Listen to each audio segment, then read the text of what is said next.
미국 워싱턴 주에 토마스 제퍼슨 기념관이 있습니다.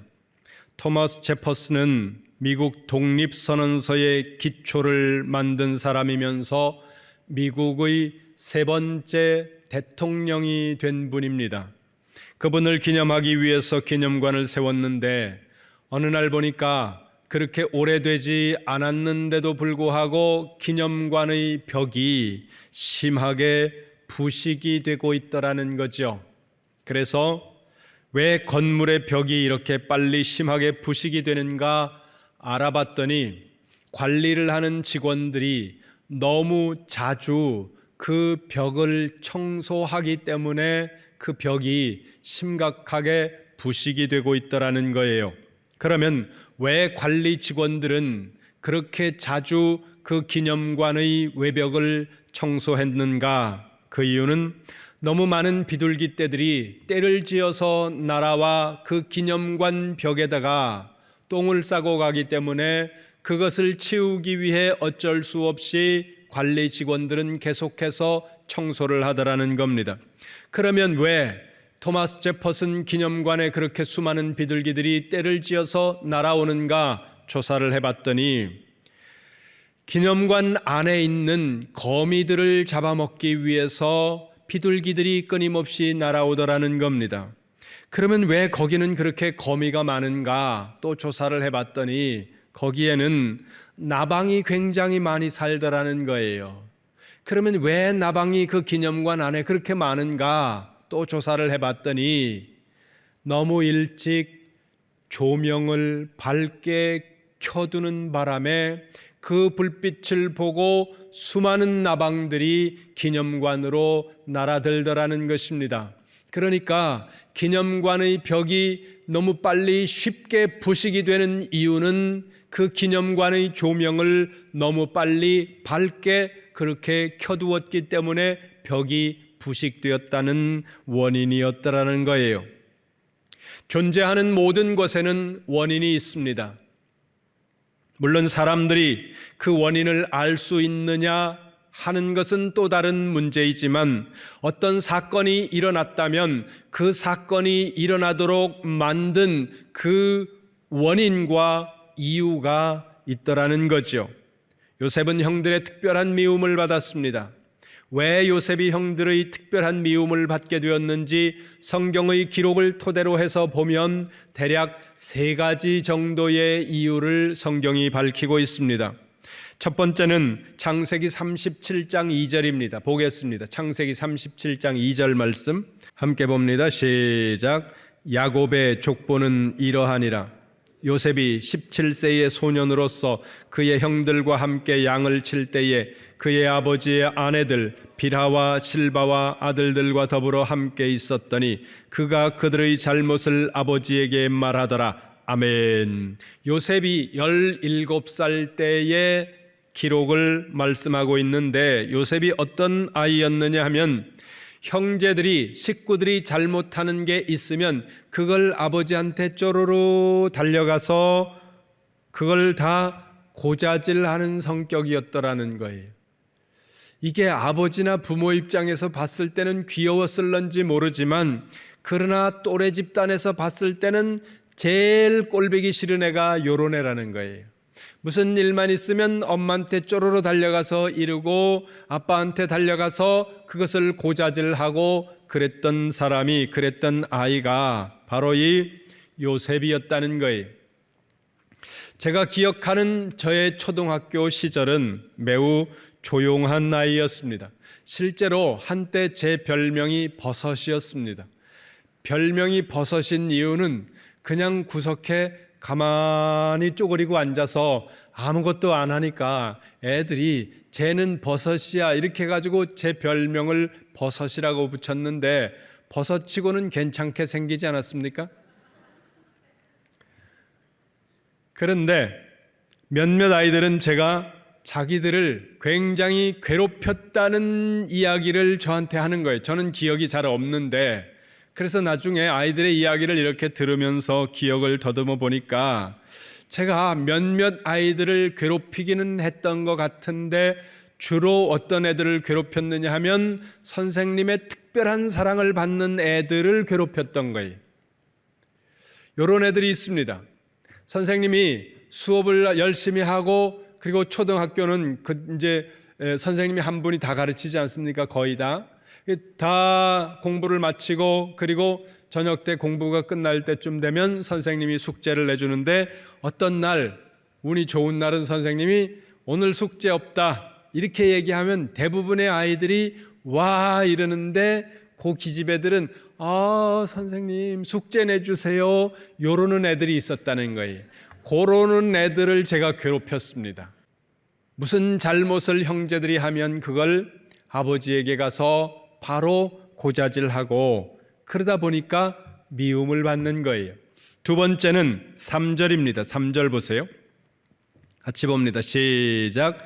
요셉은 노년에 얻은 아들이므로 이스라엘이 여러 아들들보다 그를 더 사랑하므로 그를 위하여 채색 옷을 지었더니 아멘. 아버지 야곱은 12명의 아들들 중에서 특별히 요셉에게 채색 옷을 지어서 입혔다는 겁니다.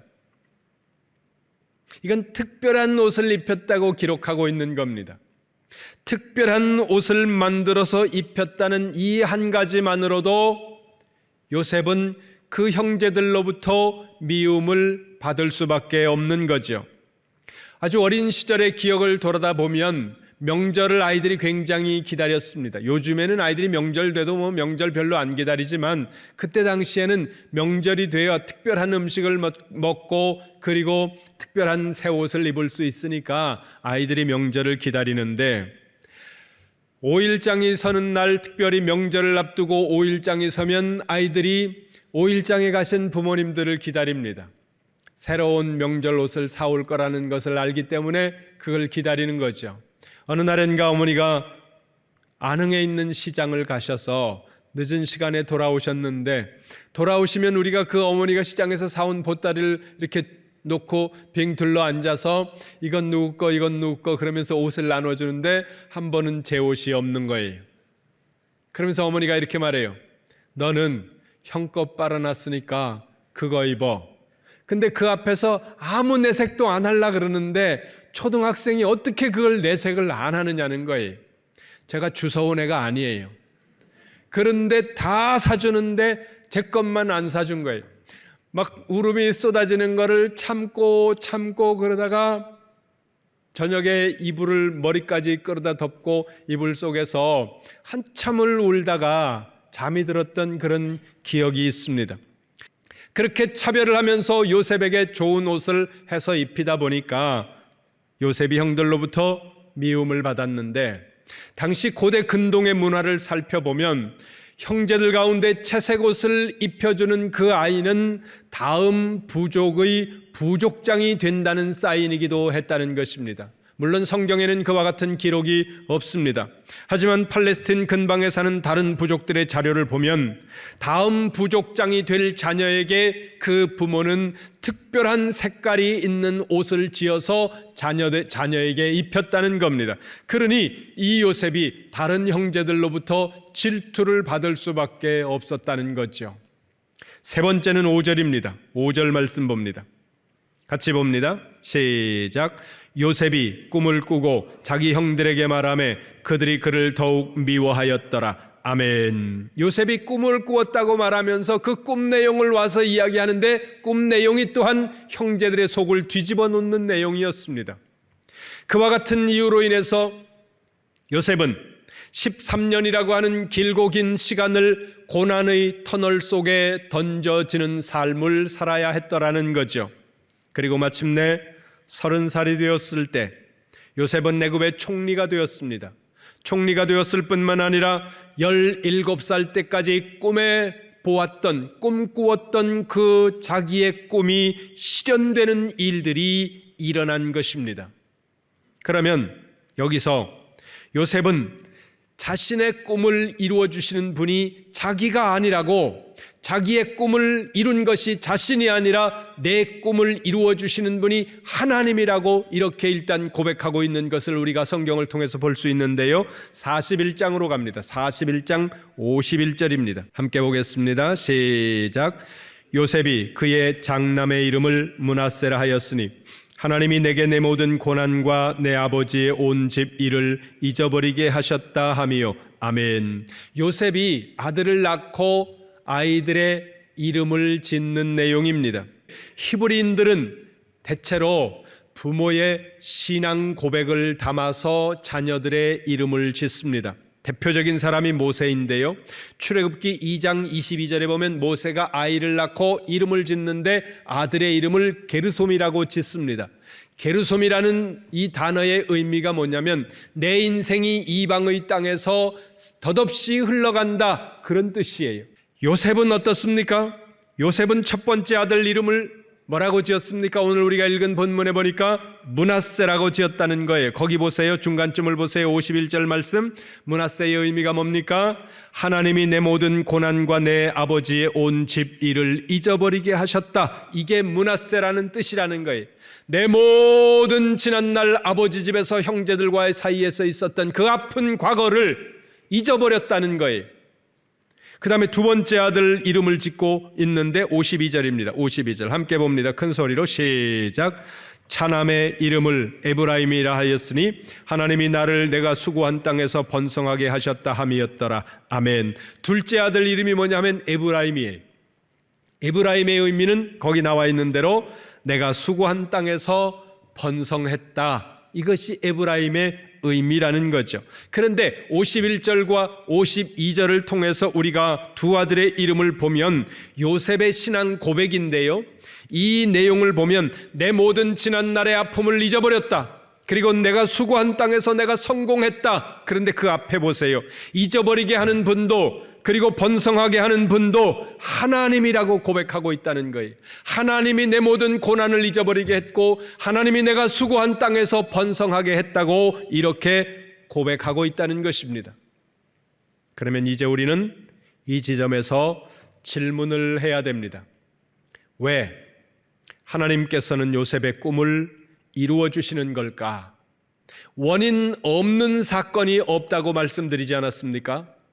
그렇다면 하나님께서 요셉의 꿈을 이루어 주시는 이유가 있다는 것이지요. 두 가지입니다. 첫 번째는 하나님께서 요셉의 꿈을 이루어 주시는 첫 번째 이유는 요셉의 꿈을 이루어 주시는 그 일을 통해서 하나님은 요셉의 상처를 치유해 주시는 하나님이시라는 거예요.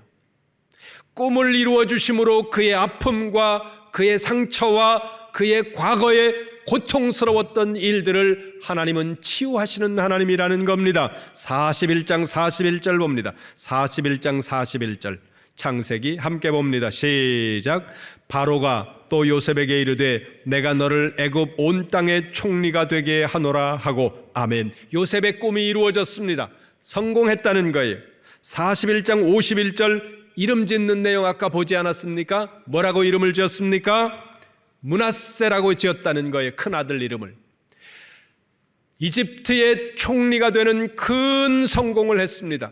자기가 꿈꾸었던 인생 그 꿈이 성취되었다는 거예요.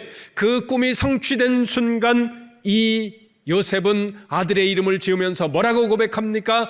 하나님이 나의 모든 과거의 아픔을 잊어버리게 했다. 다른 단어로 하면 뭐예요? 치료라는 거예요. 하나님이 나의 모든 과거의 아픔과 상처를 치료해 주셨다는 거죠. 무슨 방법으로요? 요셉의 꿈을 이루어 주시는 방법으로 하나님은 요셉의 상처를 치유하고 계시더라는 거예요. 상처가 치유되지 않았을 때는 그 사건을 꺼내지 못하고 그 사건을 마주하지도 못합니다. 그 사건을 꺼내려고 하면 내 안에서 분노가 올라오고 그 사건을 마주하려고 하면 내 마음속에 아픈 상처가 다시 피를 흘리기 때문에 과거의 아픈 상처, 과거에 슬펐던 그 기억을 우리가 마주하지 못한다는 것입니다.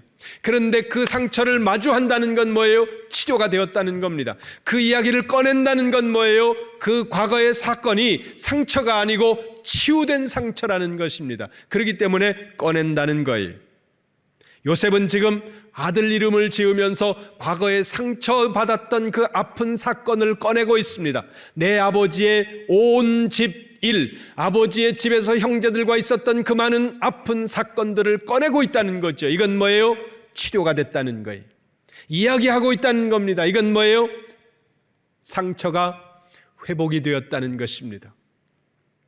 그러면 무엇이 요셉의 아픈 과거 상처를 치유했습니까? 그의 꿈이 이루어지는 성취를 통해서, 꿈이 이루어지니까 과거의 상처가 치료되더라는 거예요. 하나님은 요셉의 꿈을 이루어 주시는 방법을 통해서 그의 아픔을 지금 치료하고 계시다는 거죠. 저의 어린 시절을 돌아보면 굉장히 우울하고 열등감과 온갖 좌절과 패배감으로 가득 차 있었습니다. 제일 저를 열등감 속으로 몰아넣었던 것은 부모가 가난하다는 것이었습니다.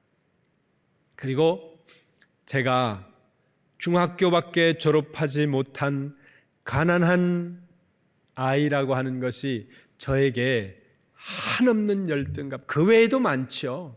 그 외에도 많은데 그것이 가장 대표적인 열등감의 원인이었습니다. 그랬는데 그 후에 검정고시를 거쳐서 고등학교 과정을 건너뛰고 대학을 가고 유학을 다녀오고 석사학위는 제가 3개인가 4개인가 있습니다. 그리고 총신대학원에서 오리지널로 PhD 박사학위를 받고, 그리고 한 15,000명 넘는 대학에서 교수님으로 청빙을 받는 이런 일들을 경험하고 나니까 그 일들을 이룬 다음에는 내가 옛날에 그 열등감 속에 있던 그 열등감들이 하나도 없이 싹 사라지더라는 거예요. 지금은 내가 옛날에 그 부끄러웠던 일을 웃으면서 이야기할 수 있는 것이, 하나님이 나를 그 모든 것들, 그 아픈 과거와 그 부끄러웠던 과거들을 치유해 주시기 위해 나를 꿈을 이루게 하시고, 소위 말해서 내가 생각하는 어떤 그 성공이라고 생각하는 그 위치에 나를 세우니까 하나님께서 내 모든 아픔과 과거의 상처들이 치료되는 경험을 맛보게 하시더라는 거죠. 그러니까 여러분, 내가 꿈을 이루었다, 그것만 바라보지 마시기 바랍니다.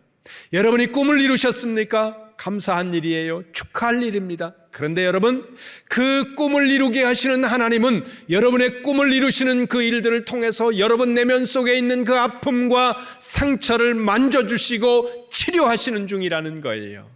그 하나님의 손길이 얼마나 섬세하고 얼마나 귀한지를 여러분들이 느껴야 된다는 것입니다. 하나님은 그것을 여러분들이 알고 느끼시기를 원하는 거예요.